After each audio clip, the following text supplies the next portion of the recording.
And now joining us to talk about your health is Dr. Cheyenne Falat, Assistant Medical Director for the Adult Emergency Department at the University of Maryland Medical Center and Assistant Professor of Emergency Medicine at the University of Maryland School of Medicine. Doctor, thank you so much for joining us. It was another day in the upper 90s today, and that's not just uncomfortable, it can be pretty dangerous. Jeff, I got in my car today after it was parked in the garage all day, 96 degrees, and even in the shade. Good grief. What do you see in the emergency department? So every summer, or whenever it heats up, we do see more visits related to heat, and not just heat exhaustion and heat stroke, but some other symptoms that people might not even think of as being symptoms of heat illness. Things like nausea, lightheadedness, dehydration, kidney injuries. I guess the main question here is, how does somebody know? I mean, if you're outside for some reason, maybe you work outside, maybe you're going to a ball game, whatever it is, what are the symptoms that people need to watch out for? So early recognition is key for any of the heat-related illnesses, but it's important to note that heat illnesses come on a spectrum, anything from mild to moderate to severe heat illness. So mild heat illnesses are the things we think of as heat rash, or just passing out but regaining consciousness immediately, maybe getting a little swelling in your feet, a little cramping. That doesn't sound all that mild to me, but go on. Those are conditions, whereas they might be concerning to people, they are self-limited, meaning if you just cool off, hydrate appropriately, go in the shade, those symptoms will get better generally over the course of a few hours. As you progress to heat exhaustion, it's really when you start to feel like you're going to pass out. So your heart might be racing, you might feel lightheaded, nauseous, vomiting, start to get a little dizzy, a little weak. Those are your warning signs that it's time to take it seriously, meaning go indoors, seek air conditioning, go into the shade if that's not possible, make sure you're cooling yourself off and hydrating. As that progresses to severe heat illness, that's what we term heat stroke, and that's when neurologic abnormalities start to set in. So you start to have difficulty with coordination, you start to feel unbalanced, and that can progress fairly rapidly to things like seizure and coma. And death. Sadly, it happens. I think it happens hundreds of times nationally. Unfortunately, those rates are rising every year. So just 3 years ago, we saw about 1,600 reported deaths from heat-related illnesses. Last year, it was up to 2,300, and this year we're expected to surpass even that. Good grief. So, I mean, you think that's because temperatures are going up, and even in the mid-Atlantic, we're used to a little heat and humidity. We're maybe seeing 100-degree numbers that we rarely saw before. Yeah, I think it definitely has to do with the heat and humidity coming in waves, but those waves are also more frequent and longer in duration. It seems like every year compared to the year prior. I do think some of those increase in numbers that we're seeing, though, is more accurate reporting of heat-related illnesses. So actually recognizing that it's because of heat that cascade occurred. The immediate thing you think of is just hydration. I'm going to be outside. I'm going to need to be staying hydrated, and that does not mean drinking alcohol, right? Correct. So definite things to avoid are alcohol and actually caffeine. So any drinks that can worsen your dehydration, or in the case of alcohol, cause some impairment in your judgment, those are absolute drinks to avoid if you're going to be outside in the heat. Good drinks are water, and if you're sweating or exercising a lot, some of those electrolyte drinks like Gatorade, Pedialyte.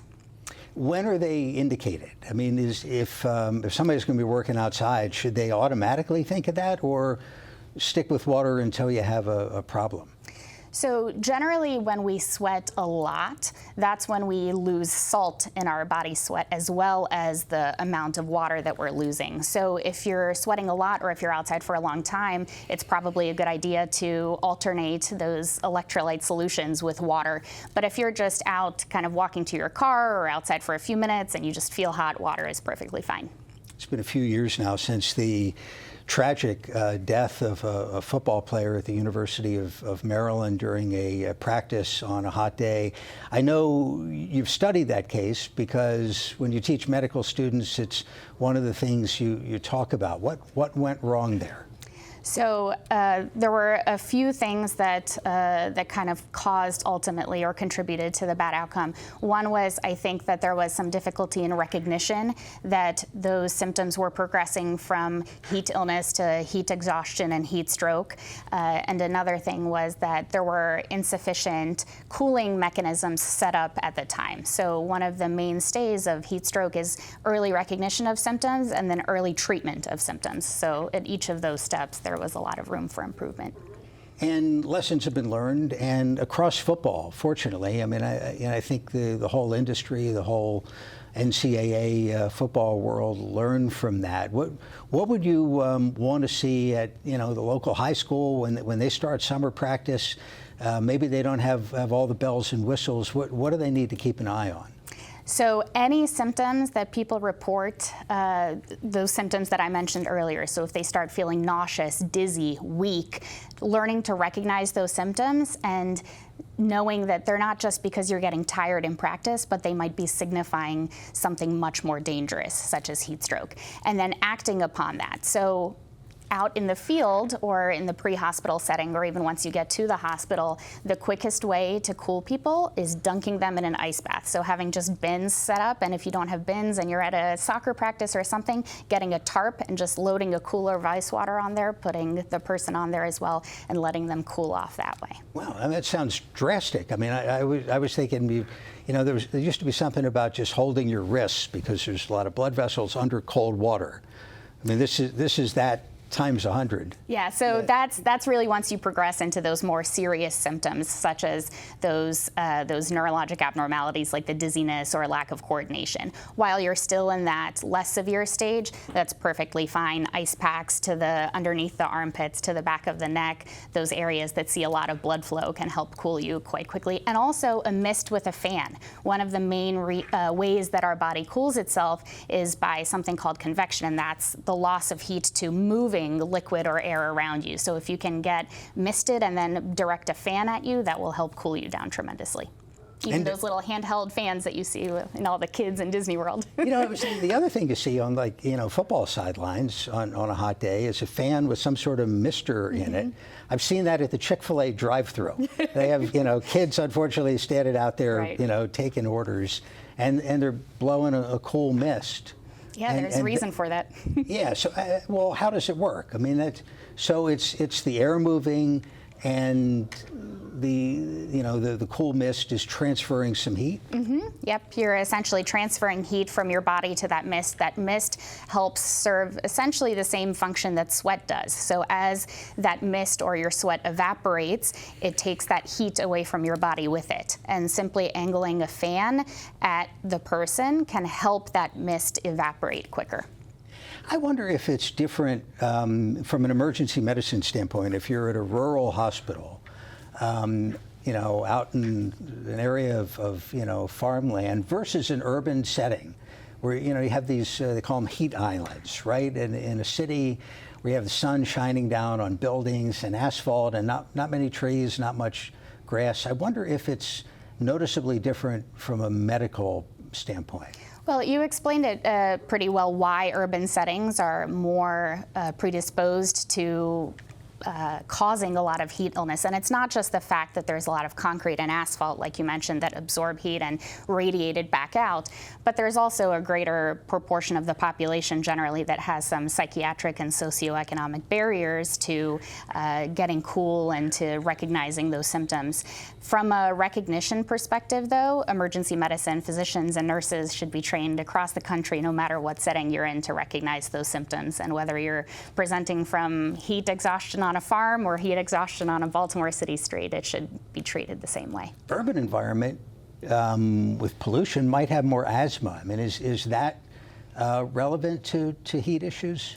It's relevant to a lot of issues. So environmental medicine, and when we look at climate change, both of those are getting brought more and more into the light as far as even teaching medical students and medical residents about this, because the differing changes to our climate are definitely causing exacerbations, not just of asthma and COPD, but a lot of other issues as well. You have a subspecialty, I guess, in environmental medicine. What does that mean?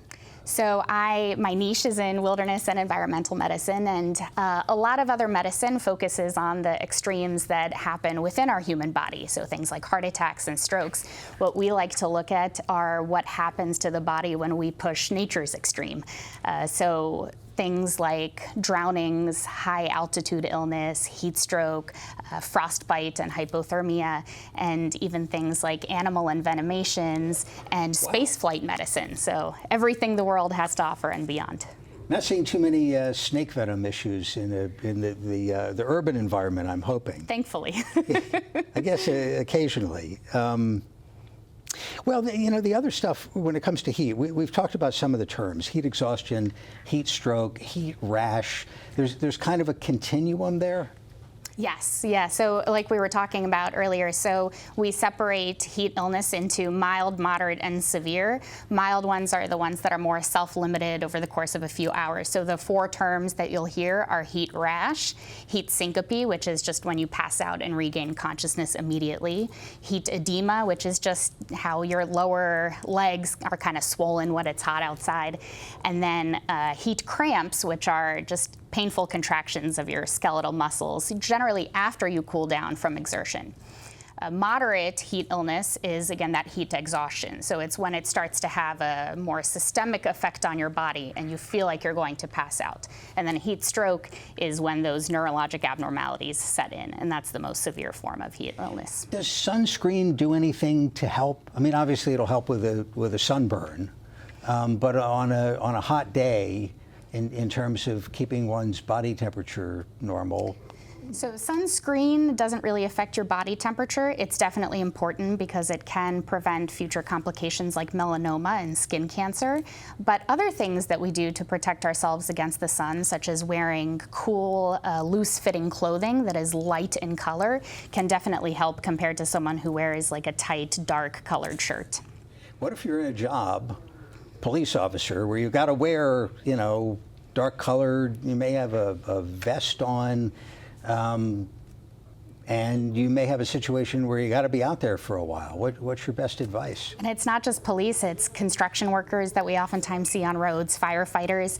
If possible, if your job allows, try to be outside before 10 a.m. or after 6 p.m. If you must be outside during the peak hours of heat and humidity during the day, make sure that you're taking frequent breaks, hopefully inside when you have some air conditioning and ability to cool yourself. And like we were talking about earlier, make sure that you are hydrating appropriately. So a lot of water and those salt solutions if you're outside for a long duration. And don't stay in cars. So a lot of times people will stay in their car because they still feel a little bit of air conditioning. Cars can ramp up their heat inside fairly quickly. So good point. Dr. Cheyenne Falat with the University of Maryland Medical Center. Appreciate your time. My pleasure.